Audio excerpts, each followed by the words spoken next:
The legal world is currently in a state of absolute shock because the Supreme Court just made a move that signals the end of the permit system as we know it.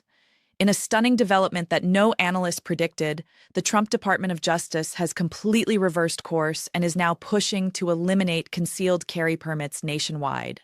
26 states have joined this massive push, creating a legal juggernaut that has forced the Supreme Court to intervene on an emergency timeline. If you care about your right to carry a firearm without government permission, you need to pay attention because the rules are changing faster than anyone thought possible. The most terrifying part of this story isn't the legal argument. It is the speed at which the Supreme Court acted.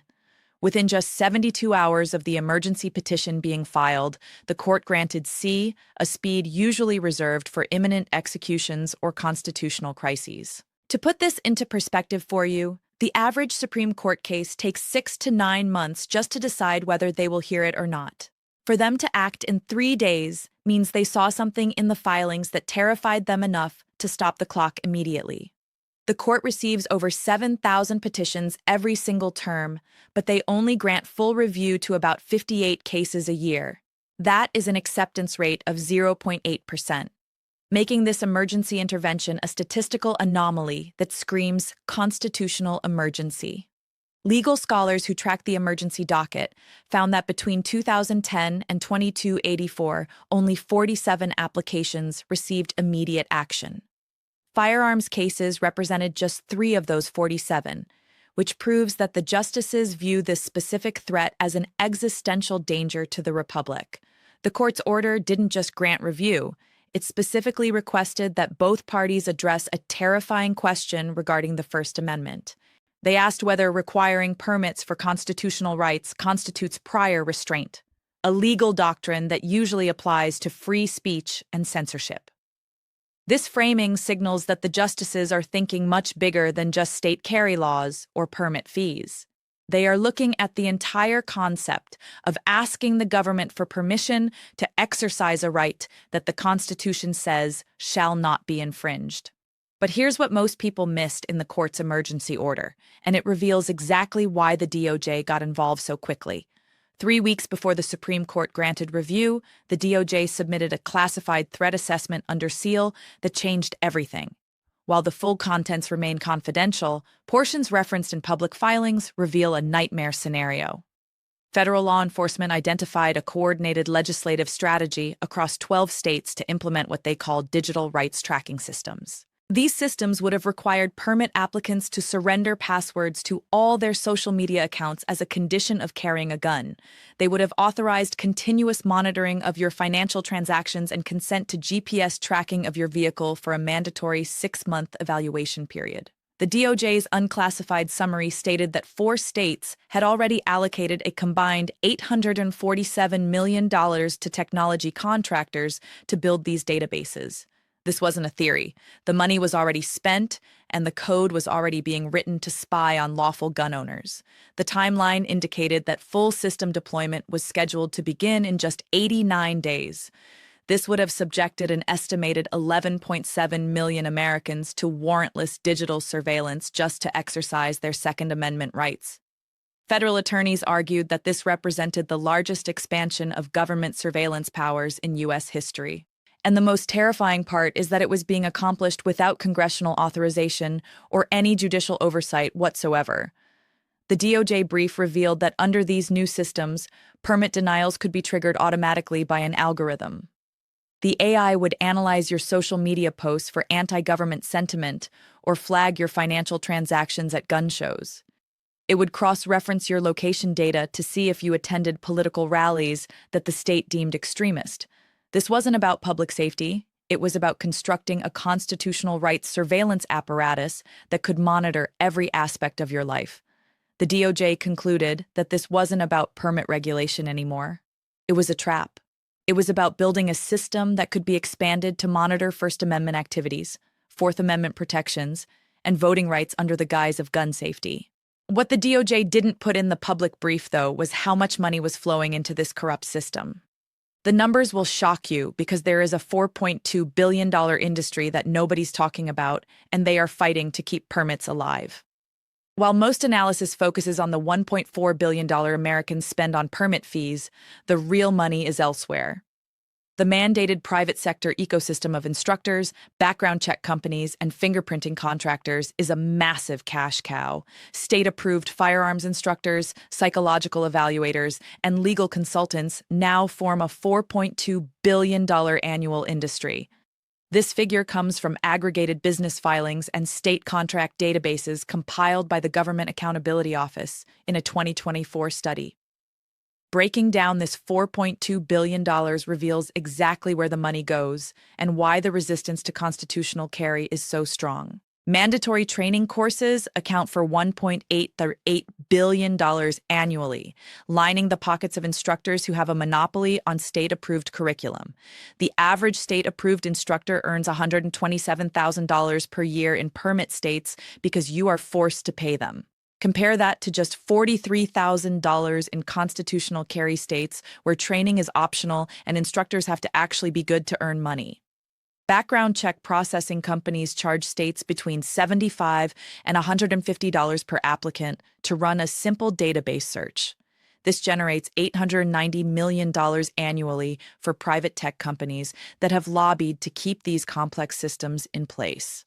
One single company, which processes permits in 6 different states, reported $340 million in revenue last year alone. That is more revenue than many Fortune 500 defense contractors earned, all extracted from your pocket to exercise a basic right. Over 2,400 psychologists have obtained firearms risk assessment credentials to participate in this scheme. They charge between $600 and $1,100 per evaluation, creating a $36 million market that didn't even exist 5 years ago. Legal assistance has become almost mandatory for navigating these intentionally complex permit systems. Attorneys specializing in permit appeals charged an average of $3,500 per case in 2024, handling over 68,000 cases nationwide. That represents $238 million in legal fees, just to exercise a constitutional right that should be free. Do you think constitutional rights should generate billions in mandatory industry revenue, or should they be free to exercise?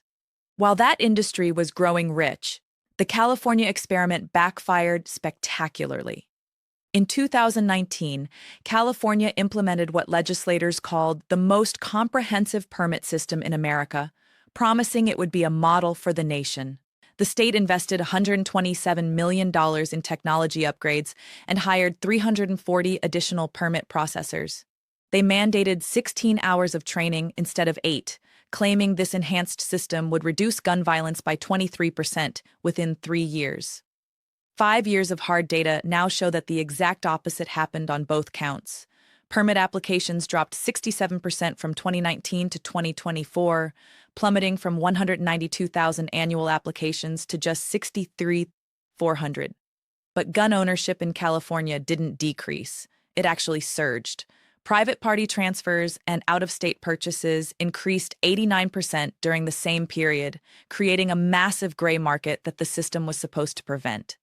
People simply stopped complying with the impossible bureaucracy and decided to carry anyway. Meanwhile, violent crime in California increased 14.3% from 2019 to 2024, proving that barriers to ownership do not stop criminals. In contrast, constitutional carry states saw an average decrease in violent crime of 8.7% during identical timeframes. The processing timeline data from California is even more damning evidence of government incompetence.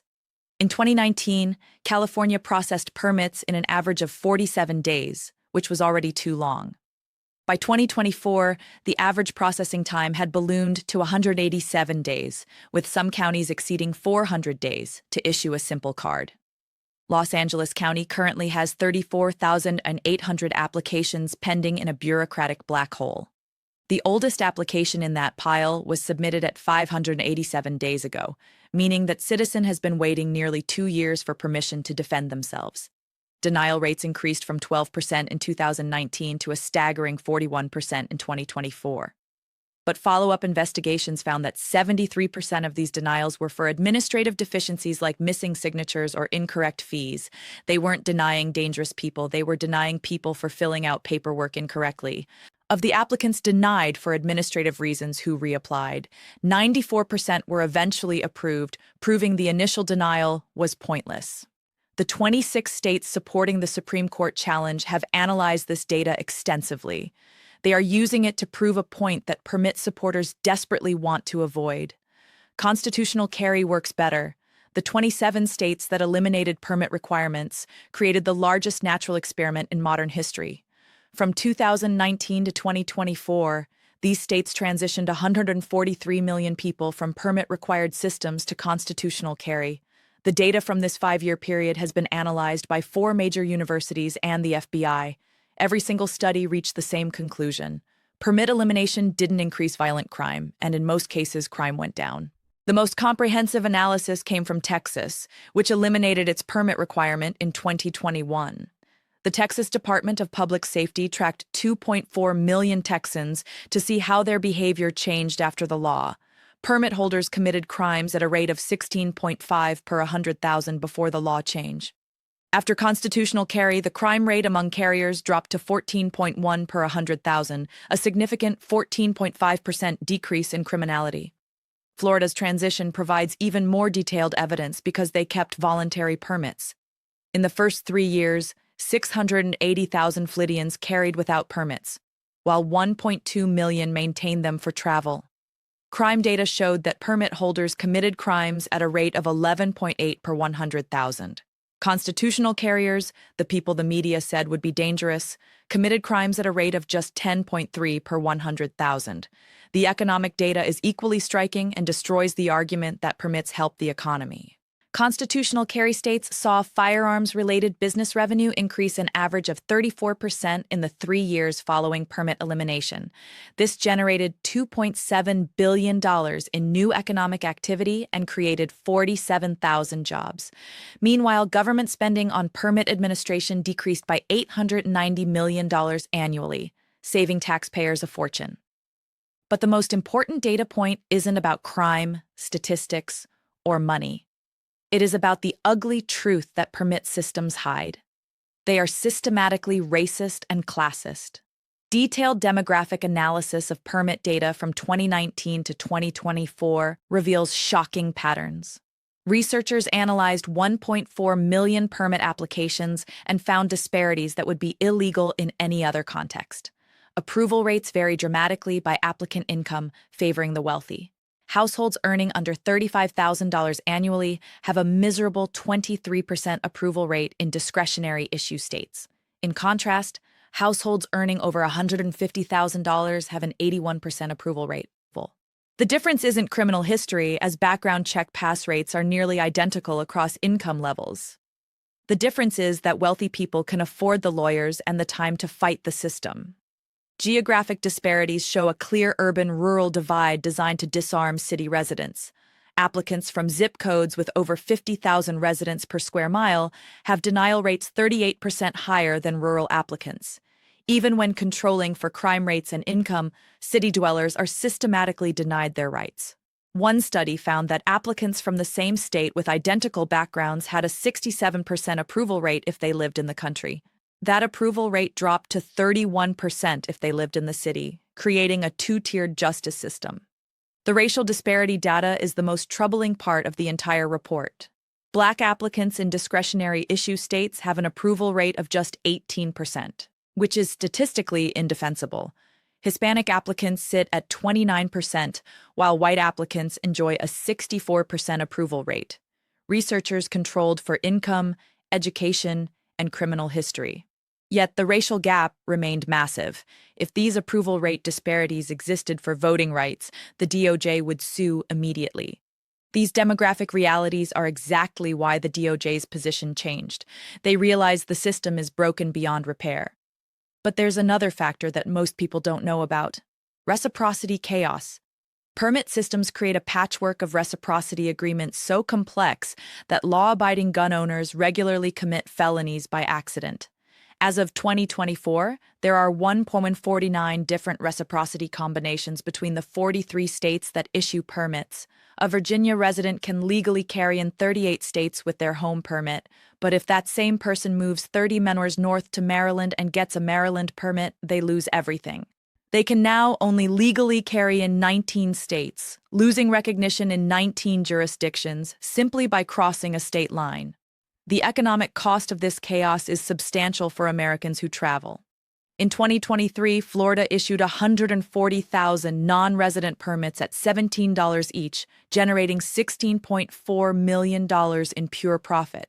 These are people who don't live in Florida and will likely never visit, just buying rights. Companies employing armed security spend millions annually just to track these changing laws and avoid felony charges for their staff. What really drove the emergency nature of this case was the January 15th deadline. The Supreme Court's emergency intervention came exactly 94 days before a coordinated implementation date across 12 states. Internal legislative calendars obtained through FOIA requests show a sinister plan. These states synchronized their implementation dates to January 15, 2025 to ambush the legal system. They deliberately chose a date after the previous administration left, but before the new one could act. The synchronized changes weren't minor. They planned to implement mandatory biometric data collection for all gun owners. This included fingerprints, palm prints, facial recognition scans, and iris scans. All of this data would be stored in a centralized database accessible to law enforcement in all participating states without a warrant. The technology contracts for this database totaled $340 million. The primary contractor is the same company that builds biometric entry systems for international borders, treating citizens like foreign threats. The financial evaluation requirements were equally unprecedented and invasive. 10 of the 12 states would require applicants to authorize access to 7 years of bank statements and credit card transactions. Draft regulations showed that purchasing more than $1,000 in ammunition in a year could trigger a denial. They labeled this stockpiling, turning a standard bulk purchase into a disqualifying event. The social media monitoring component was the most invasive of all.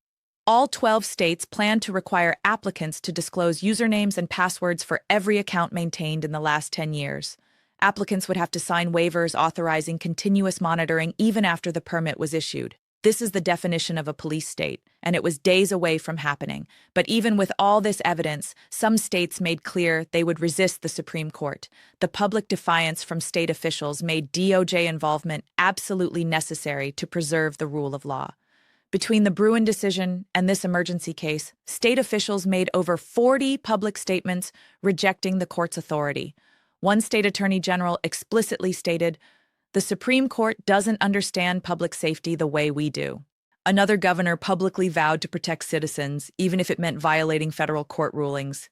Email exchanges between attorneys general of 8 states show explicit coordination on how to resist Bruen. One email chain titled Post-Bruen Resistance Framework outlined the strategy. They plan to use administrative complexity and exorbitant fees to create a de facto prohibition on carrying guns. The DOJ concluded that this pattern of defiance meant middle ground solutions were impossible. Any ruling that preserved permit authority would simply be weaponized by these states to disarm the public. This is why the Supreme Court had to step in with such speed and force. They realized that the states were not just regulating, they were rebelling against the Constitution itself. The 26 states pushing to eliminate permits are arguing for a return to the original text. They argue that shall not be infringed means exactly what it says, and the data supports them. We are watching history unfold in real time, and the outcome will affect generations. If the court rules against the permit system, it will be the biggest expansion of gun rights in American history. It would dismantle the $4.2 billion industry that profits from your rights. It would end the racial and economic discrimination inherent in the permit system. And most importantly, it would stop the construction of a surveillance state disguised as gun safety. The 72-hour decision was just the first shot in the final battle for the Second Amendment. Stay tuned, stay ready, and keep your eyes on the Supreme Court.